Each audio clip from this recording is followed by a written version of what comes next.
Let's get ready to rumble. Yes, we're back. It is episode 53 of the Hibs Ramble. It's Liam here this week, your host. It's just me and Shaun this week. Shaun, how on earth are you getting on, mate? Very well, mate. Very, very well. Looking forward to what is a humongous game this week. How about you? Massive week for the football club, isn't it? No, I'm getting on pretty well. This is the second time that we've tried to record this, as my Wi-Fi has been absolutely shambolic.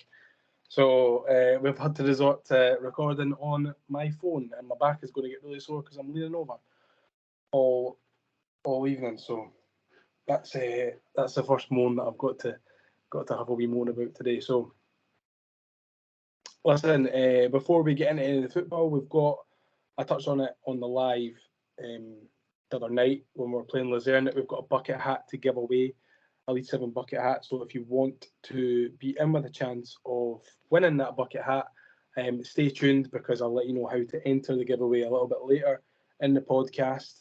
It's very, very exciting stuff, Shaun, as you will probably know. But listen, let's firstly touch on Luzern away.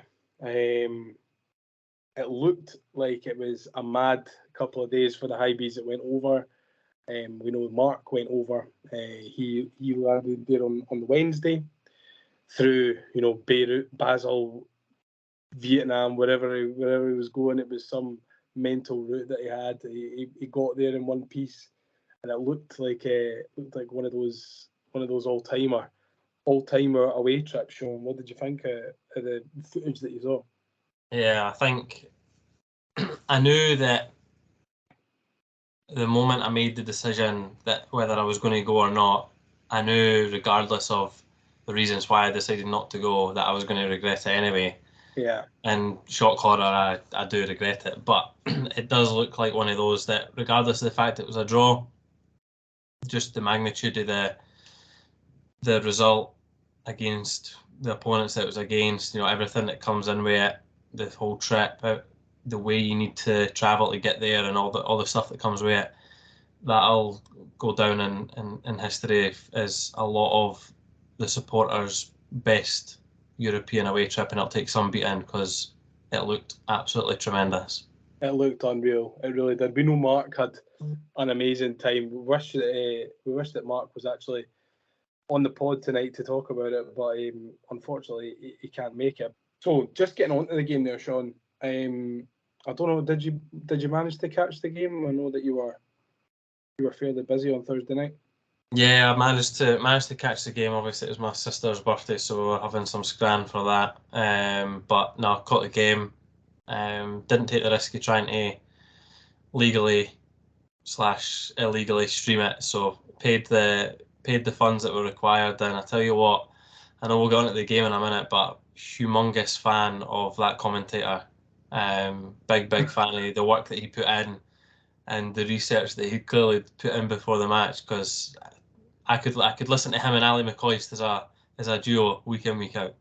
I feel like I've missed out here because obviously Craig and I were watching the game, but because we were streaming our reaction live on YouTube, we couldn't have any of the the sound or any of the video come across on the stream. So I wasn't actually able to listen to him, but I've heard that he's up there with Peter Jury, like it's close. I've heard that he was tremendous, so I'm actually pretty jealous that you all got to listen to him and we didn't. But listen, that live was brilliant. I really enjoyed myself. It was well fun, and thanks to everyone who got involved and sent a question or sent any abuse or whatever. We had quite a lot of Brazilians in the live at one point. I'm not too sure if there's a big Brazilian Luzerne contingent at all, but that was a wee bit confusing. But did the game go how you expected it to go, Shaun? Not really. I didn't expect us to see it through. I thought in typical Hibs fashion we would have found a way to mess it up, and it would have been a disaster, and we would have been the clowns of Scottish football again. But thankfully, Lee Johnson and the players on the park managed to get the result and get us over the line. I felt that although we were under the cosh quite a bit by Luzern, I don't really feel like they threatened us too much as well. And I know that kind of contradicts it, but I feel like the Luzern threat that they posed was very similar to the first leg, where they just seemed to dominate the ball a lot but not really do anything with it. But on the flip side, every time that we seemed to go forward and every time that we had the ball, we looked dangerous. I feel like we played really, really well in the first half. I feel like we carved out quite a few good opportunities. Very similar to the first leg, I feel like we just picked our moments and managed the game very well. So credit to Lee Johnson for his team selection, credit to the team for taking on board the tactics and the changes that we made at halftime as well, because I think whatever Lee Johnson mentioned at halftime, I think that kind of helped settle the nerves and kind of take us to another level in that tie. I think we spoke about that, didn't we, when we were on the last time, just talking about how we managed the game in the first leg, and I thought it would probably be a very similar way that we approached the game in the second leg, and it looked like it was. Like we were trying to kind of case them out and see what they were all about in terms of how they were going to approach the game. Obviously, we knew that they had quality. It goes without saying, they've got quality. That they're a good side. Some would even say that Hibs were the inferior side. Even the Luzerne manager would go on record and say that. What a prick, man! Eh? But no, I was really, really happy with the way that we played. Like you said, I was waiting for the fuck up to come, but thankfully it never did. And listen, I think you put it exactly right. We chose our moments and we chose them well, and obviously we made them count, which is something that our league form hasn't quite reflected very well so far this season. So the fact that we were able to do it on a stage of that magnitude and were able to get ourselves over the line for this glamour tie against Aston Villa was outrageous, really. And it's I don't think people actually realise how big a scalp we've taken from Luzerne here. I know that obviously the Swiss League and stuff is kind of similar to the Scottish League in terms of funds and stuff and how often teams play in Europe, but it's the ties like that we don't usually get through.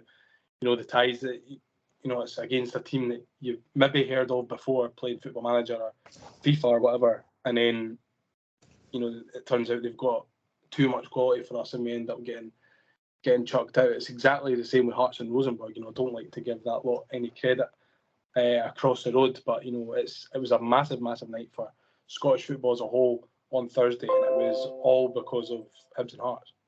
No, I completely agree. I think Luzerne obviously finished fourth in the league, but they were only 2 points behind second, and I'm sure the team that finished second was the side that Rangers ended up playing.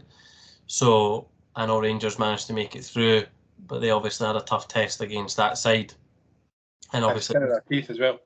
And it was tough. It was tough for us as well at times. And you're right what you're saying about Hearts. I know Rosenborg aren't quite the Rosenborg of old, but it's a big European name, and you still need to get past them. There's a reason why they're at that round, and the reason why they've got the coefficient that they have. So, big night for Scottish football, and an even bigger week now for all the teams involved.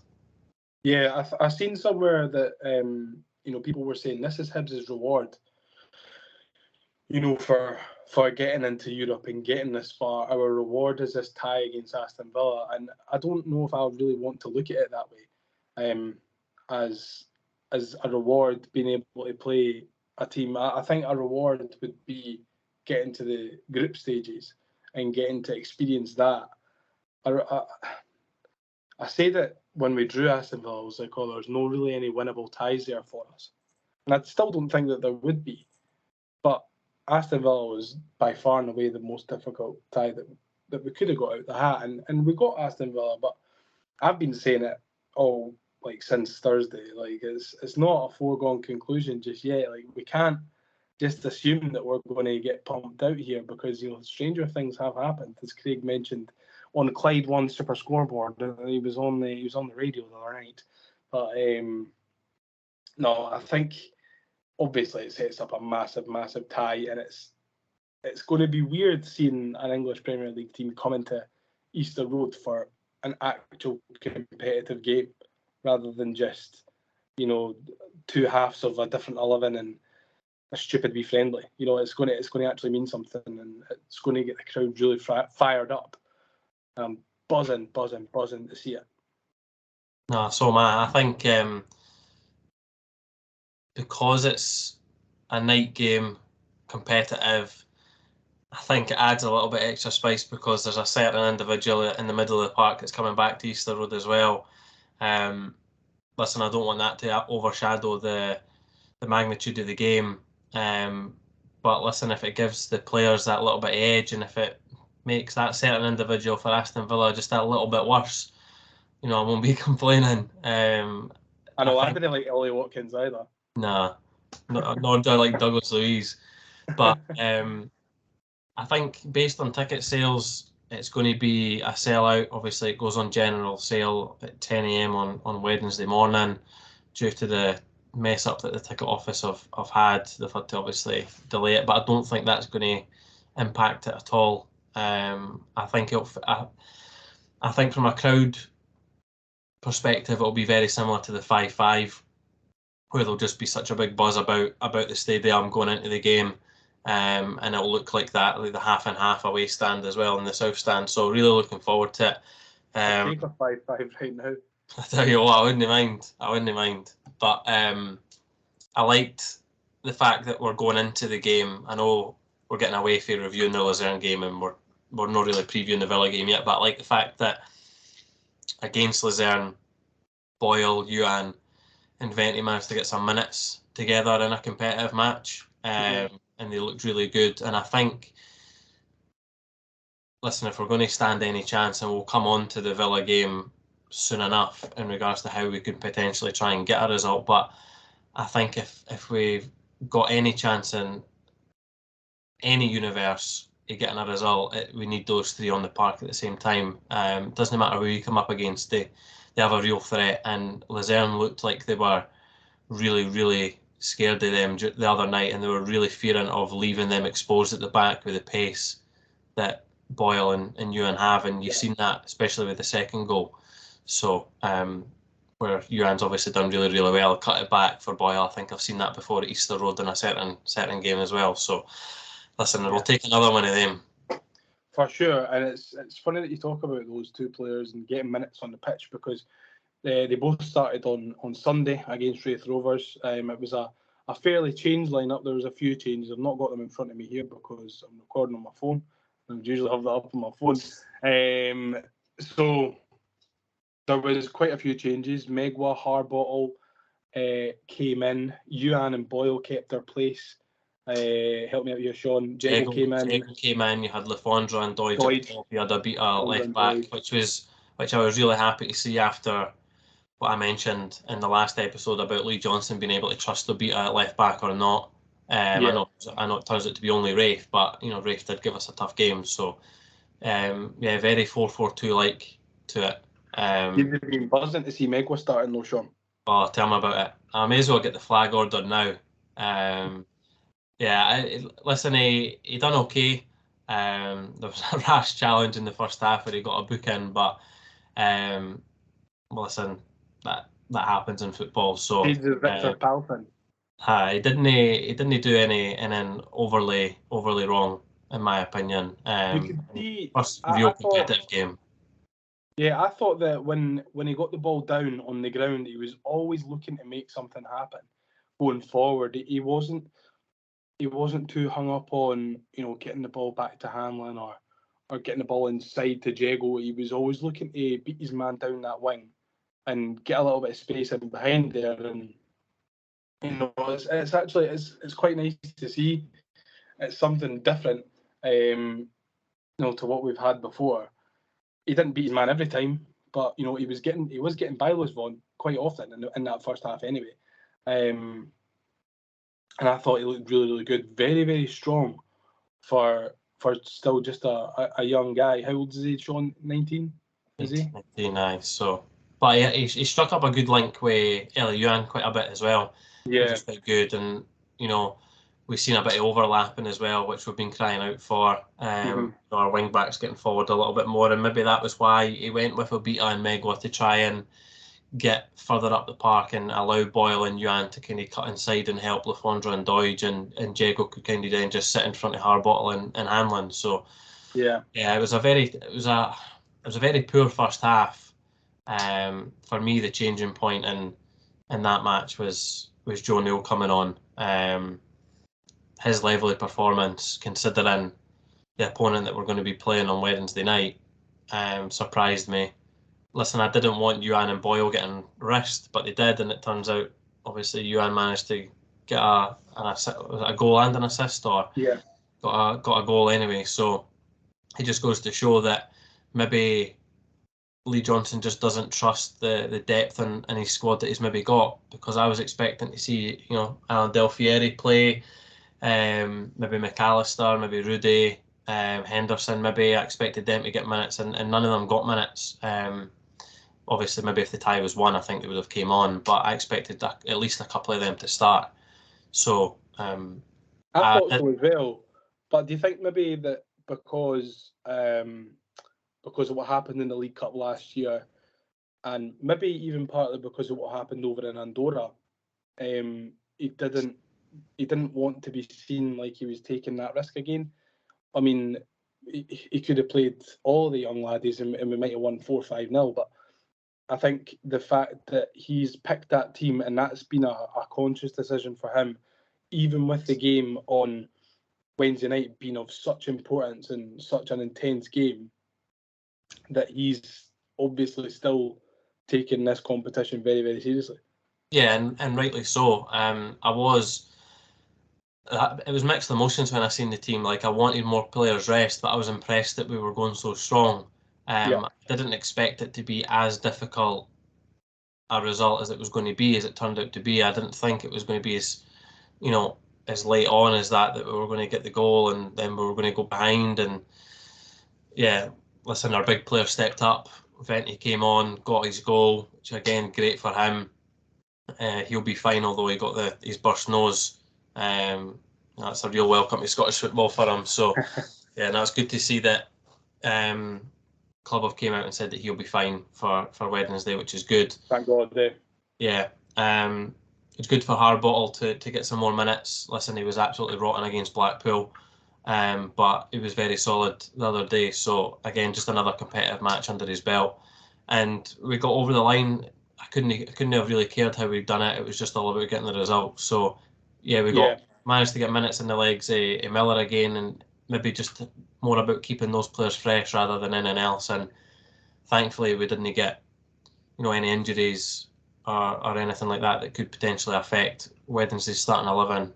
And I think maybe Lee Johnson would have had in the back of his head that on Wednesday night, because it's at home and because it's going to be a sold at Easter Road, the fact that maybe Jago played 90 minutes, Newell got 45, Yuan played, Boyle played, Venti played, adrenaline's going to get the majority of those players through that match on Wednesday night. I think the real test will be, the Livingston game, the following weekend or this weekend coming, if we manage to still be in the tie come Thursday morning. It's going to be tough. It's going to be certainly a tough 8 days for the football club, for sure.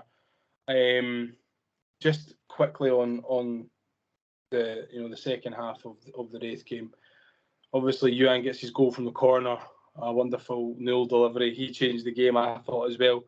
When he come on at half time, those kind of strong runs that he makes through the middle of the park reminds me of John McGinn actually a little bit. The way that he was able to just hold off defenders. He's been able to add that to his game since the start of the season, Sean. I think the fact that he's now, I know that Jack Ross and Maloney and David Gray and all that played him in the middle of the park, but it feels like Lee Johnson is getting the best out of Joe Newell. Yeah, I think he's just given him the license and the belief play the way that he's playing, and I think he's asking him to do stuff that maybe other managers have tried to stop Joe Newell doing, and Joe's been a lot more effective in those bursting runs, and I think those kind of runs will be vital on Wednesday and the following Thursday in the middle of the park. It'll be huge for us to get the midfield balance correct, considering the team that we're going to be up against, but yeah, we need performances like that. We need runs like that. We need players like Joe Newell in the middle of the park who's going to pick up a ball and do, like you said, a John McGinn run, take a pass 4 or 5 and then buy a foul or whatever, get the crowd up. And I think that level of performance will be massive, because Villa, when they have conceded, or when they conceded the other week against Newcastle, they were vulnerable a lot for like second midfield runners coming into the box late and making those driving runs that Newcastle done very well the other week. So if we're to get anything, I think it could stem from the level of performance that Joe Newell has, and thankfully we're playing a team that he absolutely despises, so it'll be great.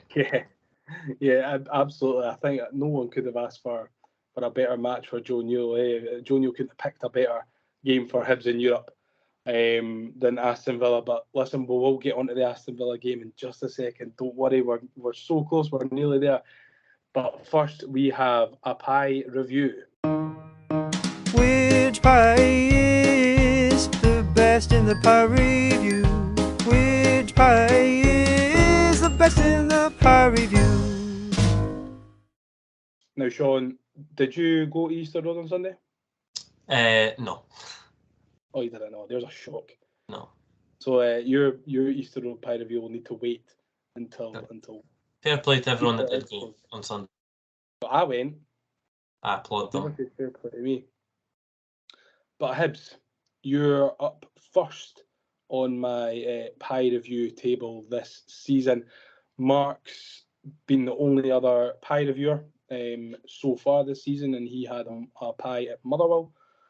I feel a wee bit dirty reviewing a League Cup pie rather than a league pie, but I was like, I'd be as well just doing it now, getting over and done with, I suppose. Do you think it's fair? It's an Easter Road pie, and Easter Road pies count. Right, okay. Doesn't matter the competition. I'll count it. So, like we said in the episode where Mark reviewed the Motherwell pie, it is now a score out of 25 rather than 20, and that is a score out of 5 for crust, filling, temperature, price, and uniqueness. So, I got the steak pie at Easter Road on Sunday, and to kick you off with the crust, it was a 3, and I'll tell you why, Shaun. It was soggy in places, but where it was good, it was absolutely brilliant. The rim was nice and crunchy, and the lid, the lid was like, it was really, really good. It was perfectly cooked, like golden brown. It was class. It was the kind of the underside of the pie that let it down. It didn't have the same crisp to it, didn't have the same crunch, and it was just a bit soggy and not great, which is going to be mental when you hear about the filling. 3 again. And the steak was lovely. The gravy was really good, but it was far too thin and watery, and there wasn't enough of either. And I can tell you that I think there has been a bit of an improvement in the pies at Easter Road this season, although not a lot of ramblers think so. I mean, I got a lot of comments on the tweet that we put out about the pie, negative comments. And listen, I'm going to be the first to say it, Shaun. I didn't get perfect liftage out of the metal case. I think that's key as well. I think that's key to your score, and I think it'll be interesting to see the other Easter Road pie results from myself, Craig, and Mark, to see in comparison to yours how kind of far off it is, and see maybe how accurate those statements were from those individuals about your pie. Absolutely, and I didn't get perfect liftage. I got near perfect liftage. I would say I got maybe about 83% liftage out of the metal case. I did manage to get it all out afterwards, but it took a bit of scraping with my finger to get it out, and that's just, no one wants that, Shaun. No one wants that. No. You go to the football to enjoy yourself and have a nice pie. The last thing you want is to be scraping the fucking pie out of the metal casing with your finger. Just look Absolutely like an not. absolute tramp. Aye, it's disgusting. Your finger gets all steaky and gravy and all the rest of it. Oh, it's not worth it, mate, honestly. When you're sitting there sucking your fingers at Easter Road, then Exactly. it's not what you're after. Exactly. No, absolutely not. Temperature, however, was a 5. And it was, I've got here, absolute prime pie eating temperature. Well done, Hibs.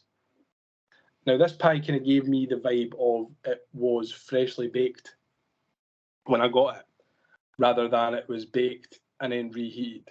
Because then when it's baked and reheated, it gets far, far, far too hot. Yeah. I feel like this was freshly baked and maybe left out for 10 minutes.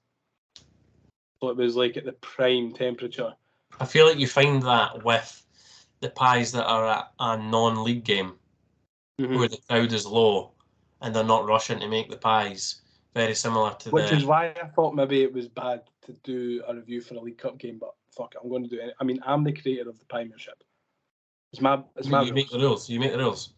My rules. I'll decide. So temperature 5, price is a 3, and it sits within the average range of which I deem acceptable to pay for a pie. Which is? Between 3.20 and like 3.80, I think is fine for a pie. Plus, I got my 10% season ticket holder discount. So, do you know what I'm looking happy with forward that. to? What's that? Villa Park Scran review. Well, that's if we get a bloody ticket, Sean. So the price is at a 3. Uniqueness, however, is a 1. Fair. And I've got here Hibs offer a very good range when it comes to matchday scran, but pie selection lets it down. Only steak and scotch to choose from, whereas we had, I think, steak, scotch, the chicken curry one last season, which was unreal. I think there was a macaroni pie as well last season. Yeah, there was. And even that would have bumped up the score a wee bit. But you know, steak and scotch, if that's your only pies that you've got, then your uniqueness score is going to be a 1, and it's as simple as that. And that leaves Hibs with a score of 15 out of 25, which I think is okay. On paper, it looks decent. I mean, you're kind of looking at middle of the road there. And if the uniqueness was a little bit higher, if it went up to a 3 or a 4, you'd be sitting very pretty, at more or less the top of the table. So, listen, Hibs, if you're listening, Mr. Kensel, Mr. Johnson, please, for the love of God, bring back the chicken curry pie. You brought back the peri chips because of fan pressure, but please bring back the chicken curry pie because it was outstanding. I loved it. And that concludes this week's Cinch Piemiership. Which pie is the best in the pie review? Which pie is the best in the pie review? Right, Sean, let's get into it. This is the bit that everyone has been waiting for. Villa on Wednesday. A massive, massive tie for us. Probably, out with cup finals, the biggest game I think I've ever had the pleasure to attend. I'm not there yet, of course. Probably the biggest game of my lifetime being a Hibs supporter. I don't know where it ranks for you, out with cup finals and such, but how do we need to approach the game?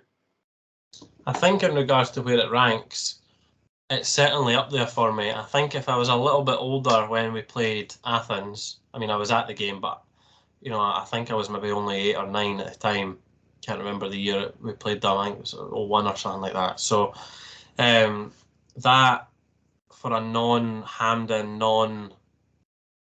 against a non-Scottish side was one of my favourite games at Easter Road. And then the Tripoli one that we had a few years ago when we won 3-2, we came back. That was really good. But I think when you take into consideration the level of opposition, the potential types of players that we could be coming up against. I know Coutinho went off injured at the weekend, but that's the type of player that we could be coming up against.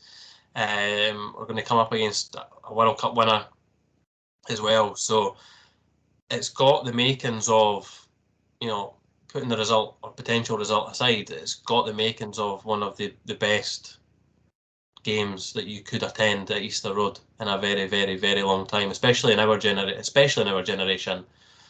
This might be our generation's Athens. I would probably still class Athens as my generation, but yes, I get the point that you're making. I don't class Athens as your generation, Shaun. Cheers.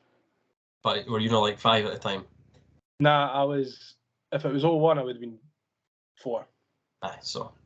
I don't think I would have been there, Shaun, to be honest with you. No, but like you're talking for the boys that obviously got to experience like the 70s and stuff like that, and everything that came out. This is kind of our version of it. I know the European competition is different. The level of opposition is different, but the level of football has changed and came a long way since then. So when you take all of that into consideration, and the fact that we're playing a side that are one of the favourites to win the whole competition as well. Yeah, and they've not even fucking qualified. They certainly will be. I know they certainly will be one of my favourites because of the manager that I've got in the dugout as well. Very, very excited for it. Well, then we become the favourites. Absolutely not. I think, like you say, it is generation defining for a lot of Hibs fans. There's going to be a lot of young laddies going to see this game who will watch the Premier League and match of the day week in, week out, and they'll see your Costas, your Coutinhos, Ollie Watkins, Martinez, World Cup winner, of course, Luca Digne. I mean, the list goes on and on and on. I mean, they just bought the boy DB from, is it Leverkusen they got him from? Yeah, aye. Unbelievable player. 35, 40 million or something like that. So, they're absolutely not short of top quality players. And, you can see yourself. I watched the highlights of their game against Everton earlier on. And, yeah, they were very, very good. And Everton weren't great, to be fair. But, listen, the speed that these players move the ball at and get the ball around and round the back of the defence is incredible. And I'll tell you, another person who's going to be defining for this fixture, and it's going to be Martinez in goal for them, because he is, I mean, at this moment, he's probably one of the best in the world, surely. You'd have to think, World Cup winner, Golden Glove winner at the World Cup. I think no one would really say Booty August if I said that Martinez is probably in the top 10. Oh, easily.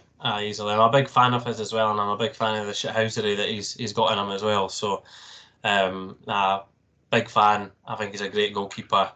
A little bit suspect at times, but he's one-on-one. Some of the performances he can pull out are unbelievable. And that's just starting with the goalkeeper. You're not then talking about Pau Torres, who they've just signed as well. Yeah. Sure, he's won the Europa League. Brilliant centre half. You've got Matty Cash, Luca Digne, like you mentioned as well. Douglas Costa, Konza, McGinn. Like, honestly, it's a joke. Did I say Douglas Costa? Is it Douglas Luiz? Is it Douglas Luiz? Sorry, that's what I meant. One of the two, aye. I ken what he looks like. He's got the blonde cornrows and that, but no, he is some player. Ollie Watkins as well. Don't know if I mentioned Leon Bailey. You've got Leon Bailey as well, another great player. I mean, unfortunately, it doesn't look like we're going to get to see Philip Coutinho or Remy Buendia, because they're injured. Tyrone Mings as well, another one who misses out through injury. I'd fancy our chances if he was playing, I'll tell you that. Who? I'd fancy our chances if Tyrone Mings was playing. He is rotten. Well, if he was playing whilst he was injured, aye, maybe. But, couldn't get a game ahead of Will Fish and Paul Hanlon, I'll tell you that. Maybe no way, maybe rotten. No. But, we spoke about it earlier on, Shaun, but is it a foregone conclusion that we're going out in this playoff round? Or do you think that there's, I mean, obviously there's a chance, but do you think in your heart of hearts that there is a chance that Hibs qualify from this round?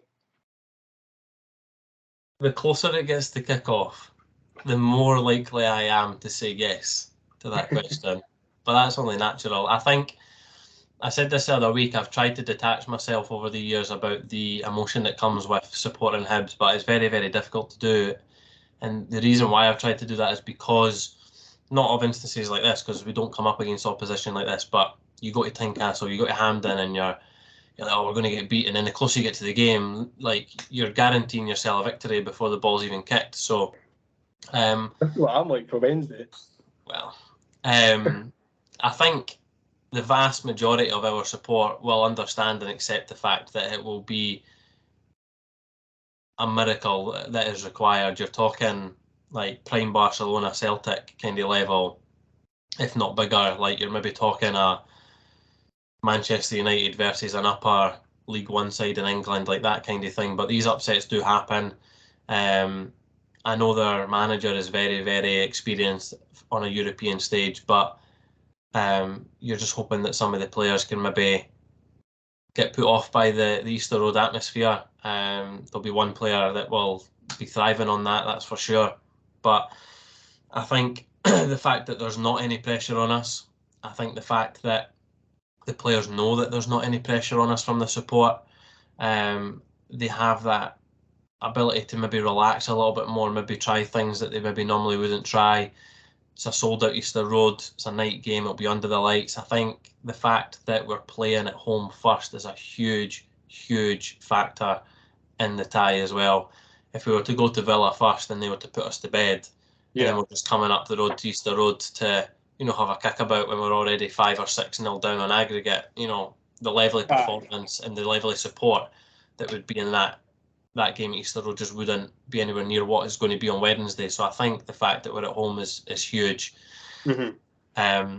If we look at the last two results that they've had, obviously they got pumped off Newcastle 5-1 and they scudded Everton 4-0, and I think even Lee Johnson's Hibs side could scud Everton. That's how poor Everton are potentially going to be this season.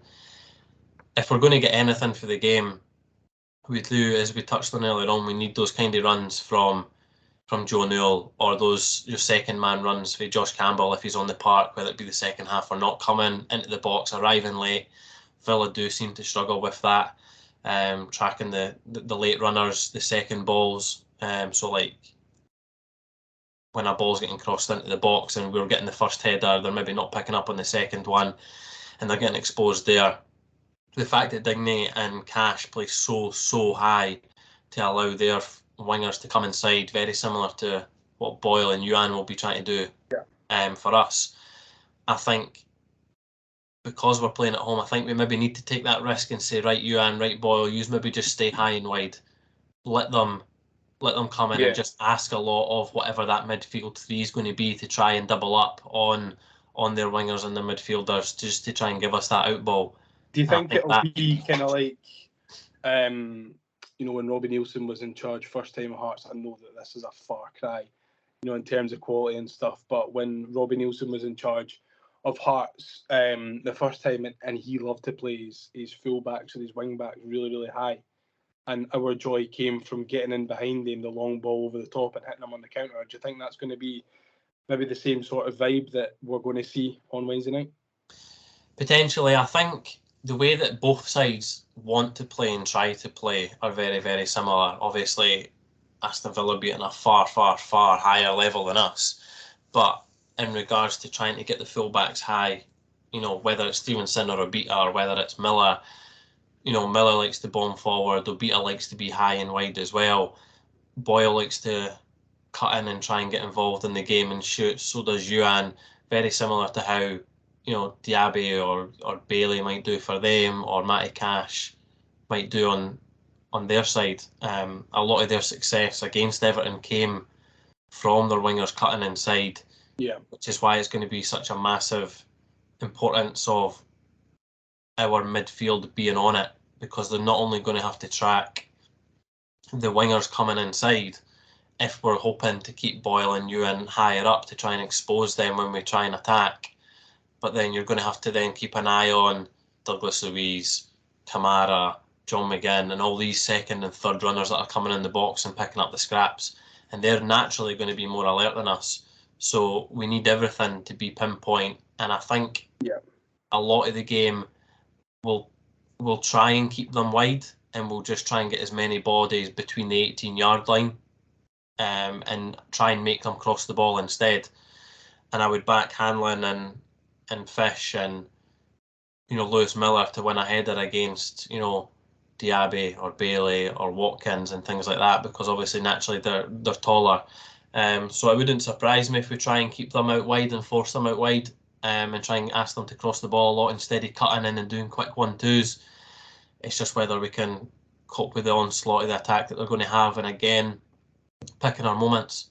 If we pick our moments correct, if we start strong, if we start fast, who knows? It's easy to sit here and say that we're going to take a scud in, and we probably will. It wouldn't surprise me if we go down to Villa and we're already getting beat 2-3, 4-5-0, and over the 2 legs it could be a 6, 7, 8, 9. If that happens, that wouldn't surprise me. But I think a huge part comes down to the fact that it's at Easter Road at home, and there's just this buzz about it like we've not seen in a long time for a non-Hampden, non-Hearts, non-Old Firm game. I think what we need to remind ourselves as a club is that we've earned the right to be here in this position, as much as Aston Villa have. And I know that there's a massive gulf in quality, there's a massive gulf in finance and what have you, but this isn't a pre-season friendly. This isn't them doing us a solid coming up and helping us to get fit, or we're helping them to get fit. This is a proper competitive win it or lose it game. Like, we need to make sure that we are not going out there and giving them too much respect. Obviously, they will demand respect. They're Premier League footballers, and a lot of them are worth tens of millions of pounds. But the last thing that we should be doing is going out there and letting them play. We need to make sure that we're on top of them, like you say, nullifying their threats, and taking our chances when they come. And they might be few and far between over the 180 minutes, but the fact that we will get chances, and that's a given. Like, there's not going to be in either game, Hibs aren't not going to have one chance to score a goal. Like, we will get chances. We just need to make sure that we take our chances. I would imagine that Johnson will know that they won't be every 5 minutes. They probably will be few and far between. But like I said, we've earned the right to be here and play on this stage, play on that park on Wednesday night and next Thursday as much as they have. So we need to go out and make it count, because we can't just assume that our European journey stops here. Like, because if we do that, then we are going to get beat, and that's the bottom line. Like, if we go, oh well, it's been fun, but Aston Villa are going to go through. Like, what's the fucking point in even turning up then? Like, there's no point. So we've got to believe in ourselves. We've got to be realistic, of course, but what we need to remember is that we're here, they're here. This is both of our seasons are probably going to. I mean, if we won, our season's going to hinge on it. If they win, their season's going to hinge on it. It's a massive game for both sides. I'm hoping that Aston Villa don't think that it's as big a game as we do, and they send up their resis here to play against us. But like you said, Unai Emery is a very experienced. He's a very experienced manager when it comes to playing in Europe. So I wouldn't be surprised to see a completely full strength Aston Villa side at Easter Road on Wednesday. But it's our job to stop them, and it's our job to beat them. And I think as long as there's time to go in the game, there's a chance, and that's what we need to believe in ourselves. And I firmly believe 1-0 Hibs. I think we also need to remember that Lee Johnson has done very well tactically in the 2 Luzerne games against an opposition that is better than us, regardless of the fact Villa are so much on paper so much better than us in every way, apart from the fact that we owned John McGinn before them. But Lee Johnson's went to Villa Park as an underdog before, and regardless of how he got on then, he'll have learned both good and bad things about that level of performance and what is expected. Yes, it was a while ago, but the prospect of him taking a side to Villa Park won't faze him, and he'll understand what's required. It's then just up to him as a manager to get it tactically correct in his team selection and what he asks for the players. And again, as we've seen in the 2 Luzerne games, it's up to the players to then perform on that stage and pick their moments at the right time and influence the games in the right areas and do the right things and play smart. And if we do that, who knows? Listen, I don't think a motivation is going to be an issue. You know, the players are going to be motivated. Joe Newell said after the Luzerne home game, you know, if you can't get up for this, then, you know, there's no hope for you. So, I mean, the players will be fighting tooth and nail in training, I'd imagine, to get a spot in that starting 11 on Wednesday night. And you would imagine that the 11 players that are picked are going to give absolutely everything and leave everything out there on that park to make sure that we're going down to Villa Park with at least something to fight for. Hopefully we go down, you know, and this is, you know, probably me being a big happy clapper here, but hopefully going down with, you know, the game tied or like a slender lead, hopefully, fingers crossed, or even just, you know, 1-0 down, and it gives us something to kind of hang on to. If we go down there and it's 3-4-5-0, then you'd be as well just sending the dev squad. Do you know what I mean? So yeah, but then if the result does end up like that on Wednesday night, we could have an opportunity in our hands where Villa, I think the tie's done, we turn up at Villa Park to get an early goal, and they've already got a week inside out. You just don't know, Liam. Like literally anything could happen. So imagine. Listen, I know where the Villa weaknesses are. If I can spot them, Lee Johnson can spot them. Well. So it's just all about implementing the right tactics at the right time to expose them. Yeah. And again, I think the fact that I'm assuming Block 7 are behind the goal again. I bloody hope so. I think so, yeah. I think that'll play a major part if they are there. Even if they weren't and they were in the East, I think the lively atmosphere that's going to be in that ground on Wednesday night, regardless of the fact it's an early kickoff, I think it is going to be electric. And it's one of those where, because of the kickoff time, people are getting half days, people are taking the day off, people are getting away from work early, they're coming straight from work, so they're going to have that buzz about it. And I think that's just going to play a massive, massive part. Absolutely, 100%. Listen, I'm going to ask you for a score prediction.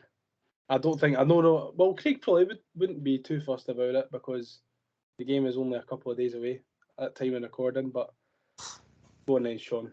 Hit me with it. Do you want my head? I want your heart. I want your heart. You want my heart? My heart says 3-2 Hibernian. Right, I'm going to... I would just want to get this out on record, and my head says 4-0 Villa. Well, I don't want to tell you what my head score is. I'll tell you my heart.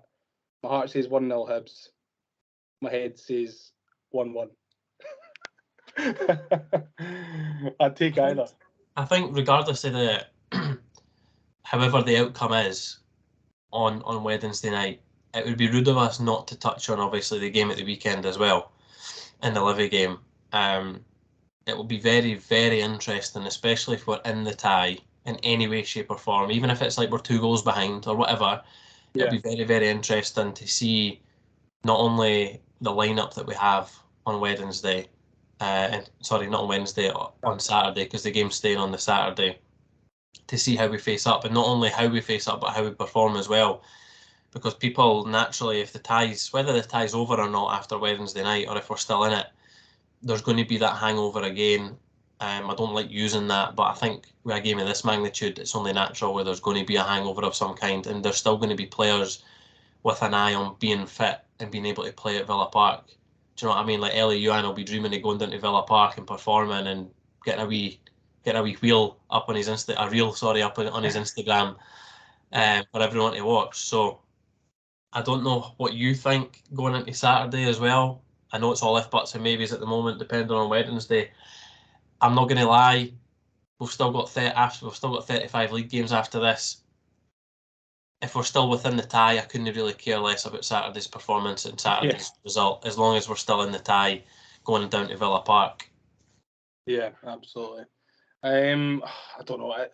If the tie's done, I'd like to see us go all out and beat Livingston and or at least try to beat Livingston and put out a strong team, because we do. I know that there's 35 games left after this, but we also don't want to get into a rut. Yeah, we need the points on the board. So I think if the tie's done, I'd like to see us go all out against Livingston, and then maybe, I don't know, it's difficult because obviously you don't want to embarrass yourself at Villa Park either. But listen, we'll cross that bridge when we come to it, I suppose. Right, so moving on from Villa, we've actually, like I said at the start of the pod, we've got a LEITH 7 bucket hat to give away to one of you lovely ramblers who didn't manage to get their hands on one when we did our very, very limited rerun. And it's completely sold out. You can't get it anymore, apart from this one bucket hat that is up there in the top drawer of my wardrobe. That's where it is at the moment, and you could win it. You watching this right now, yeah, you could win it. And all you need to do is tell us the most obscure place. Comment down below, or tweet us, or message us on Facebook or whatever. Tell us the most obscure place that you would wear it, that you would wear this bucket hat, and the most obscure, the better.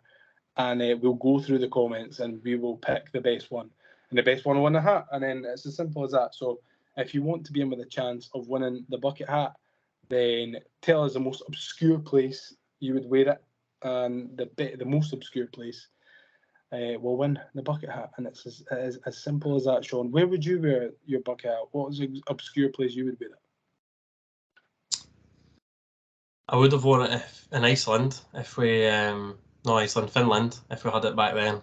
Going to see Santa, I would have wore it then. I don't really have any holidays planned, but it would certainly be somewhere obscure from there. Probably, yeah. I'm talking like obscure, like wear it to a funeral or something. Well, now that you've said that, I've got a wedding on at the weekend.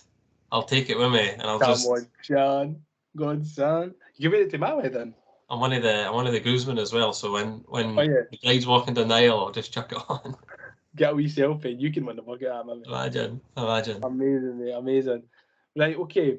Just quickly before we go into the listener questions, of course we went through in the League Cup on Sunday, and we've been tied against St Mirren at home. Buzzing for a home tie, to be honest. Celtic obviously got out against Kilmarnock. Hearts get Kilmarnock away. Do you think that there's a good chance that we could go on and win the League Cup this season, Shaun? Well, on our award show at the end of last season, I did predict that we would go on to lift the League Cup. So we've got a much better chance than we did last week. Yeah, we're at home. On paper, it's a good tie, albeit we've already been beaten by St Mirren. But on paper, it's a good tie. We're at home, one game away from Hampden. I like the fact that Hearts are at Killie against a Killie side who have already beaten both the Old Firm. Yeah. And against, I don't know if it's both the Old Firm and Hearts, or if it's just Hearts and Celtic at the weekend. They've not conceded a shot on goal. So defensively, they're very, very sound. And they've obviously not conceded in those last two games as well. So Derek McInnes has done a very, very good job at the moment. Long may that continue. And he knocks Hearts out. Obviously, Rangers have got Livingston. But then we didn't get them in the semi-final. No, and then they can get Rangers. But Rangers have obviously got another home tie. Who's seen that coming? And certainly not me against Livingston. So, yeah, no, we're in a good place in the League Cup. Got a good chance. You've got to be in it to win it, and we're still in it, unlike some teams. Absolutely, and that's the main thing. Like, if you didn't buy a ticket, you're not going to win the raffle. And I would imagine, like I said earlier on, I think Lee Johnson is taking the League Cup a little bit more serious this year than he did last year.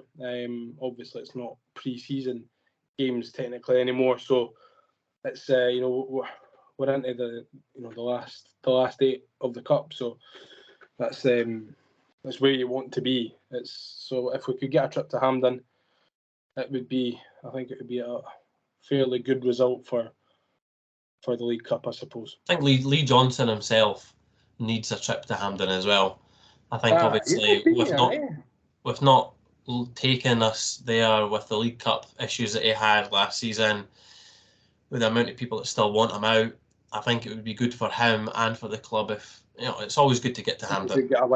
It doesn't matter if you get to Hampden, you've got to go on and win it. But I think for him to experience Hibs at Hampden and hopefully be successful would be great for him. And I know through speaking to him and when supporters have spoke to him and when he spoke in the media that's what he wants. He wants those big games. He's got one on Wednesday.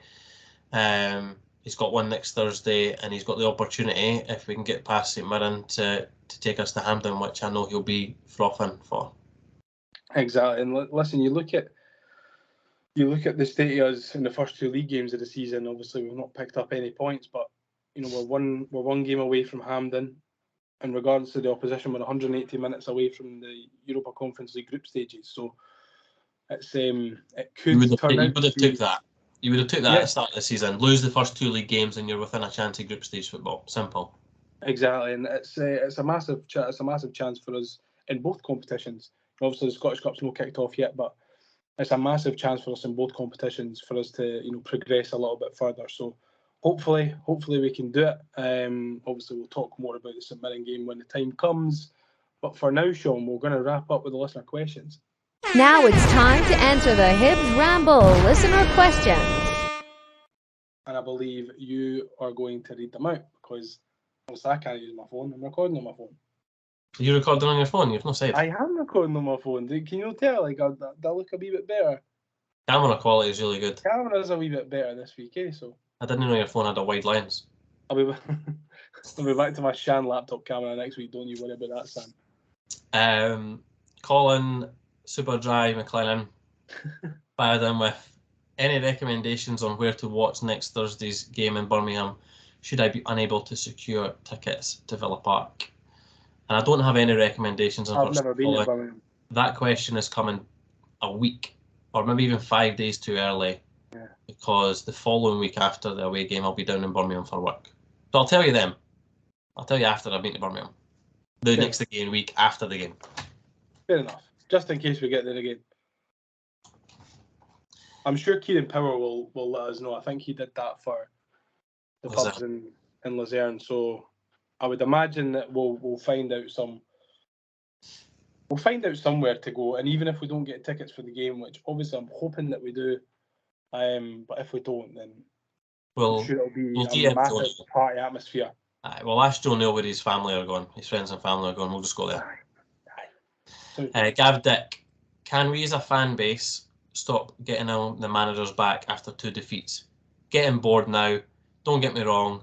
If we have 0 points after October, then we should consider it. It's fair. Yeah, I think it's football. I've said it time and time again. If I've said it once, I've said it 1,000 times. It's just completely knee-jerk all the time, isn't it? No one was calling for Lee Johnson out after, I know we never won on Thursday night, but, we progressed in the tie. So it felt like a win, really. No one was bothered about Lee Johnson having a job after that game. No one really bothered about Lee Johnson having a job yesterday when we went through in the Cup against Raith Rovers. So, it's just fickle, when it comes down to it. And listen, we are all guilty of it at one point or another. I don't know how I've got this much patience for Lee Johnson. Because usually by now, if it was any other manager, I think I would be on their back as well about getting them out the door. But I think the fact that we've had so many managers in such a short space of time, the fact, the appeal of sacking a manager and getting another one in doesn't really whet my appetite at the moment, because what's coming. Really, it's just another rebuild, and that's not what we need at this moment in time. But no, I think Gav is absolutely spot on. I think if people take a step back, look at the big picture and go, actually, it's not really that bad, is it? I think... No, I like a hypothetical, so I'm going to hit you with one. Gav mentions if we've got 0 points by October. What if, by the beginning of October, we have a trip to Hampden, against a lesser opposition in the League Cup. So a tie that's winnable. We're in the Europa Conference League group stages because we've knocked out Aston Villa. And we've got 0 points. But we've got 0 points. Did we play Hearts before the 1st of October? I have not got the fixtures at hand, I can't remember. I don't think we do. I think we've got Hearts, Celtic and Rangers in October, No, I would take it. I give Lee Johnson contract for life if that happens. Now, John, I've left your question until 3rd because I wanted to tease you a little bit because I'm sick of you not telling us what you're having for dinner. It tells me sometimes. And sometimes, or never actually, you follow it up with a picture. So if you want your question to be read out first, John, we want to know what you're having. It's only common courtesy if you're asking the question to return your answer. So start telling us what you're having. But what are you having? Well, we've just been shopping today, and I think I'm going to have some salmon fish cakes with some rice, some golden veg rice, and I bought some mushrooms as well, so I might fry up some mushrooms with a wee bit of garlic or something like that. And then I've got like a hollandaise sauce as well to. Do you know what? I like the sound of that. I like the sound of that. I thought you would have liked the sound of that. I had salmon as well. Fish cake. I had salmon tonight. I'm trying to make a couple of more healthier choices at the moment with the wedding coming up and stuff. So, I've chucked the pakora pizza and I'm onto the salmon fish cake. So, buzzing. I had salmon with my pasta. It was lovely. Really good. I love a bit of salmon, man. Honestly, salmon's class. You're going to have to give some context to me and the listeners on this one, but Harvey Scott just replied with Mick Gangbang.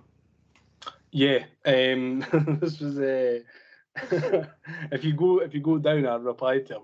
I've read the reply, but so this was something that we were talking about on stream on Thursday night, Craig and I and the listeners, and someone asked what my McDonald's order was, and I said, well, what I like to do is get a double cheeseburger or sometimes a triple cheeseburger if I'm feeling hungry, and then like kind of split it apart, get a mayo chicken and plonk the mayo chicken in the middle, and it's called a McGangbang. Do you know what? I don't mind that. And the next time I get a McDonald's, which at this rate will probably be travelling down to Villa Park or travelling back up to Villa Park, I'm going to get that. And well, I'll join you because obviously I'm going to be in the same car as you, so I'll join you. And it sounds weird to have chicken and beef in the same burger, but because it's not really beef and it's not really chicken, it doesn't look as bad. Going by the picture, it doesn't look as bad as it sounds when you describe it. Mate, it's so good as well. Like I've had that for years. Like I've done that for years. Haley fired in huge Leaf 7 bucket hat wearer, might I add. Very impressive. I love to see it. Just how big an impact will Joe Newell have on this side this season? However, we should be comfortably beating teams like Raith. But feel we were off the pace for most of the game, especially in the first half. And I think she's absolutely spot on there. We mentioned it already. I think comfortably, so far this season, Joe Newell's been our best player. He was towards the end of last season. You touched on it the other week with Jago coming in. Not necessarily Jago as a player, but, someone in that role has allowed Lee Johnson to get more out of Joe Newell, and he's excelled as well. And I think if he continues this, I know he's 30, but we're going to get to the point at the end of the season where he's playing that well consistently that we'll be lucky to have him if he continues, to be that consistent. Yeah, and I think just to touch on the point of we should be beating teams like Raith comfortably, I agree. I think we should be beating teams like Raith Rovers comfortably, but you can't underestimate the fact that they were going to Easter Road on Sunday, like we'll be going to Villa Park next Thursday. It's a cup final for them. It's season defining, really. Like they might get Albion Rovers in the Scottish Cup and get beat. So their biggest game in the season is Hibs away.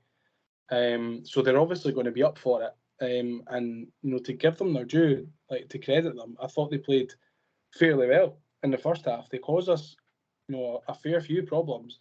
And, some would even say we were lucky to go in at 0-0. But listen, we should really be taking better care of these teams, but I think you can kind of excuse it a little bit, because I would imagine that the players had one eye fixated on Wednesday night, and you can't really blame them, because if I was in the same position, I'd be like, oh, get this game with Raith Rovers over and done with as soon as, because I want to make sure that I'm all right for Wednesday. And I think that, you know, the players are only human. Obviously, they're professionals and stuff, and I'm not trying to, you know, shame them or anything like that. But I think it's only natural that you play through that game, just try and get through it, get through the tie, and focus on Wednesday. And no one would admit it at the club, but I'm sure there was a lot of people at the football club that were. I think it's only natural when you saw the level of performance that we had in the first half, especially for the likes of Yuan. He just looked like he didn't want to be there, and he only had his, was only interested. I didn't want to be there either. Exactly. Neither did the majority of the support that's going to be there on Wednesday night, hence why they didn't buy the ticket. But then obviously Joe Neal comes on and he just gave an extra 10, 15% to other players, and that got us over the line, naturally. Yeah. Big Bread Bins, big fan of that handle. If we beat Villa over 2 legs, should we be demanding the custody of John McGinn? And I also love the question. And I think it's only natural that it's winner takes McGinn, if I'm honest. If we win on Wednesday, we get him for the second leg. If they win on Wednesday, they keep him for the second leg. Aye, that's fair. He's like a floater. Aye. Mm-hmm. I think he would be happy with that as well. Aye, probably. It's kind of got shades of the bad motherfucker title, the UFC belt. I can't remember who fought for that, but it's kind of got shades of that, winner gets McGinn. I'd be happy to take McGinn, but does he get in our midfield? Maybe no, I'm not too sure. He'd do a job. Off the bench, aye, maybe. My sister came in with a question as well, asking if I enjoyed my double wafer cone from Lucas while I watched the game. Now, anyone that knows me, before I get on to criticising the actual question, knows that the Rolos in Musselburgh is far superior to Lucas. Sorry, it's just the way it is. I don't make the rules. Don't make the ice cream. It's just facts. It's facts. If you like the Lucas, go to the Rolos, you'll get a better ice cream, better quality. So I wasn't happy that we had to get a Lucas. I also wasn't happy that I missed the start of the game because I got made to go to Lucas. I then wasn't happy as well because the quality of the ice cream wasn't what I was expecting it to be. And I also wasn't happy because I asked for a double scoop cone. Well, to fair play to the girl, I asked for a single scoop cone, and then she started scooping it.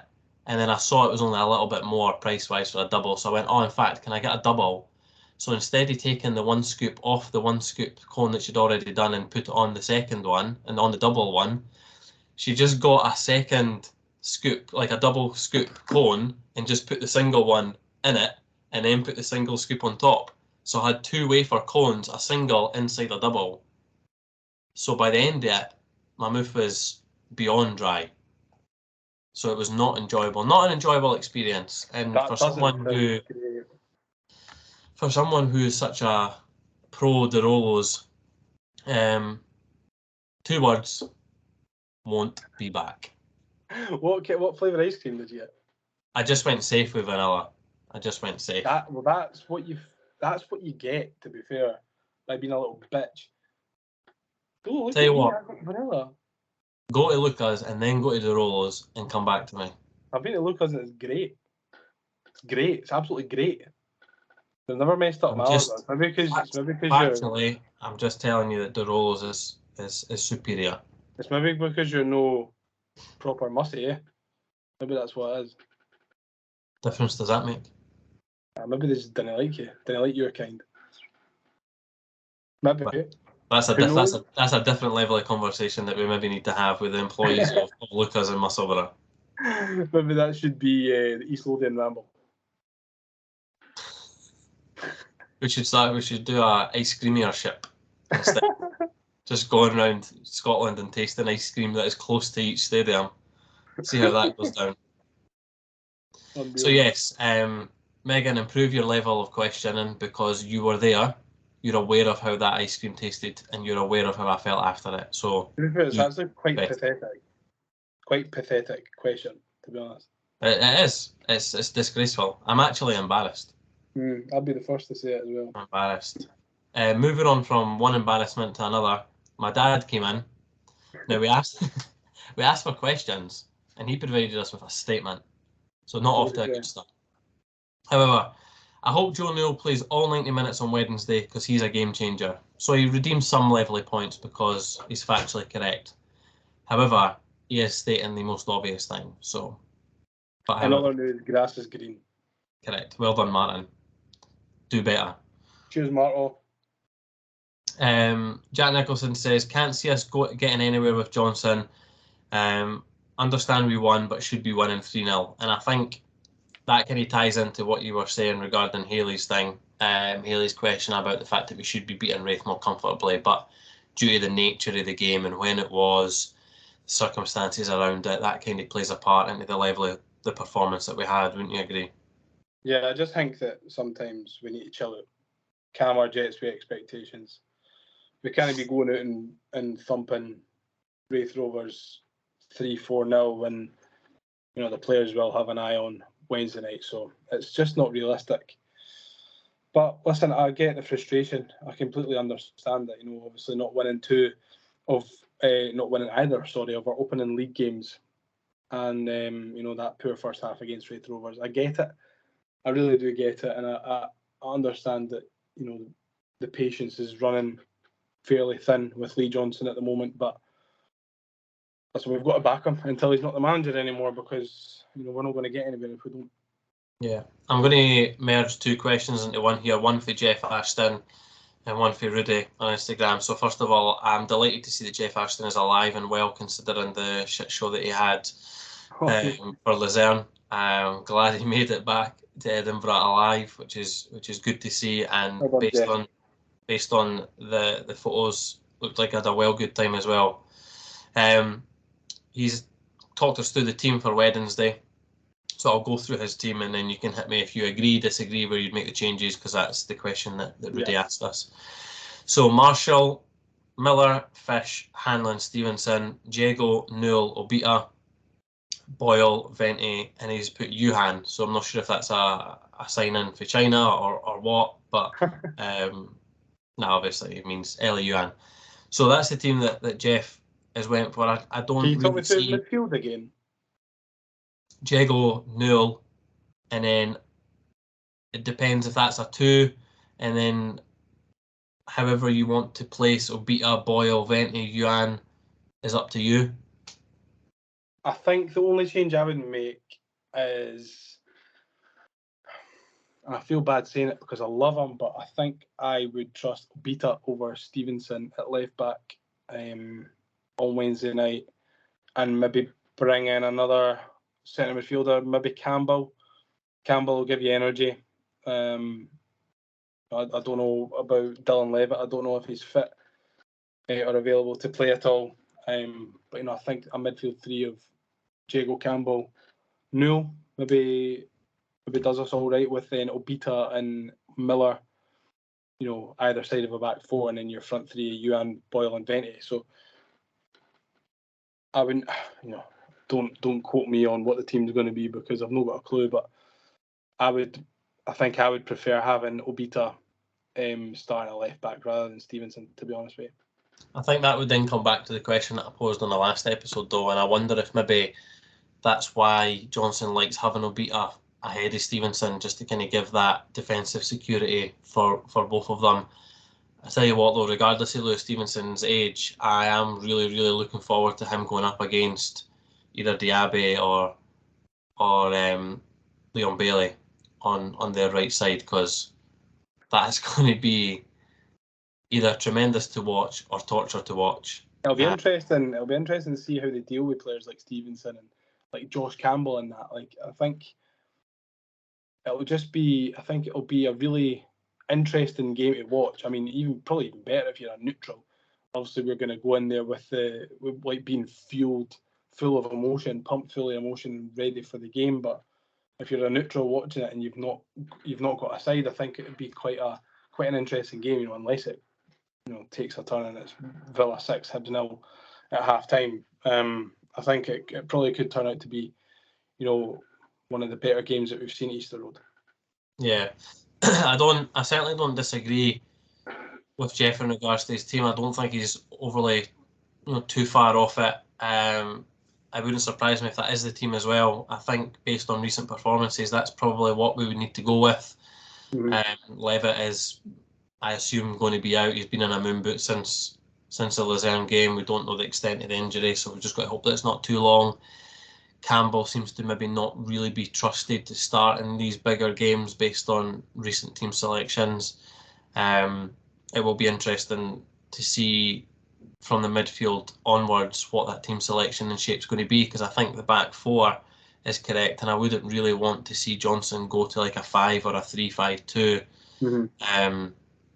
because we've just not really fared overly well when we've started like that. What's the point?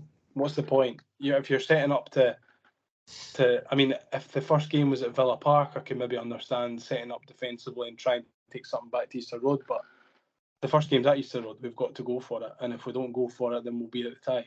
Simple as that. Correct. And I would like to see the same level of performance to the second half of the Luzern home game. I just don't think what was that? Just for the whole game.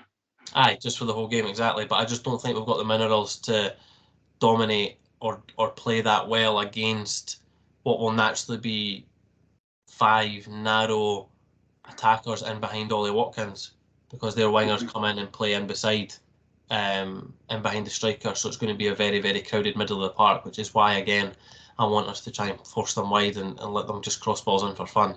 Yeah. So it will be interesting. I think it is a fair team selection from him. I think it's just how do we then set that up. But yeah, that is us for this evening. I think what everyone needs to do, if they aren't already, is that we're going to have a massive couple of weeks on the old Instagram stories for the big games, the Villa game, or both Villa games. So if you want to see some prime content, especially for the away game, you're going to be stuck with me and Liam in a car on the way down for 5 hours. So we're going to have to kill some time somehow. So tag us as much as you can. We might do an Instagram live or something. We could do like a do it while I'm driving on the way back up the road after we've won and knocked out Aston Villa. Yeah, let's say we can maybe do like an Instagram live or something and chat to you on the way down and gauge how you're feeling and stuff after the first leg. But listen, mind and tag us in all your stories and we'll repost them, if they're any good. And because we just want to see as much Hibs content as possible, from the next couple of weeks. It's going to be an exciting time for the football club, as we mentioned. So yeah, we want to share it with you. We want you to share it with us, and we're all Hibs at the end of the day. So tag us and everything. We just want to see everything, see where everyone is. To be honest, I just want to go to the pub and drink Carling. Yeah. The last question I have for you, Liam, is whereabout on your body are you getting a tattoo of who scores the winner against Villa on Wednesday? Yeah. Might get that. That's just above my right breast for the audio-only listeners. I'll make sure I come to the tattoo parlour with you so I can be the one that tattoos it on you. And I can tattoo you as well. It's only fair. Yeah, it's only fair. Perfect. So that wraps us up, eh? Yep. Well, thanks again, Shaun, for joining me this evening. I know we had a few technical difficulties at the start. Thanks for having me. I feel like we've worked through it and we've chatted through it. We've managed to get a half decent episode bashed through, eh? Yeah. Good luck to everyone that is either still trying to get a ticket for Wednesday and trying to get a ticket for the away game. I hope everyone that tries gets one. That's obviously not going to be the case. I hope that, most importantly, me and Liam get one, and then everyone else can then follow suit from there. Yeah, absolutely. As long as I'm sorted, I'm no bothered. Yeah. Right. Anyway, thanks for listening. If you got this far, and see you next week. Cheers. See you later. Bye. Let's get ready to rumble.